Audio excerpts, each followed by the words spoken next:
Darlington was really bad. We've had some guys get killed at Darlington. Had a bunch of bad wrecks down at Darlington.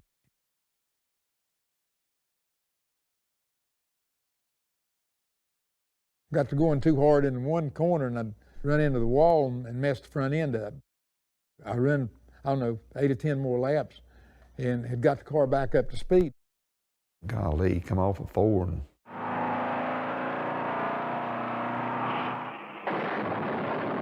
But a crash on the home stretch, a car upside down. And that's a Richard blue Petty. car, it is Richard Petty. I jumped off the score stand and started running as fast as I could. I was working in the booth with Jim McKay for ABC.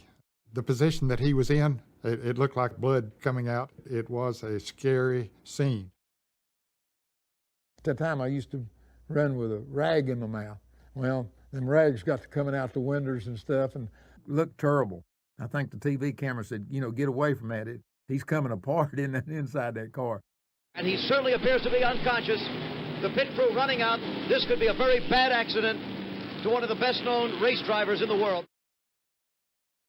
he's laying upside down, just hanging there. I guess his head pretty close to the roof, and his arm just limp against the roof. And you know, I think he's left us. You know, and here come a fireman up and sets the fire extinguisher on one of them that takes the oxygen out of the air.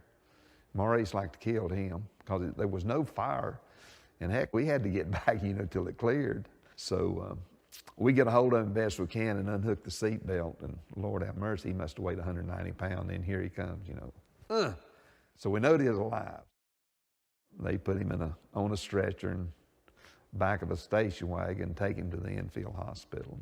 He's in the ambulance, and Richard Petty will be rushed to the hospital. Jim, that's Maurice Petty, Richard's brother, riding in the back of the ambulance as we see it going into the track hospital. He tells me that he don't remember hitting the inside wall because he's already knocked out from hitting the outside wall. Here is the hospital at the track here, an emergency hospital where they can make their first readings and where the track doctor can say whether to keep him here, send him to the hospital in Darlington or Florence, or whatever. It's a very good setup.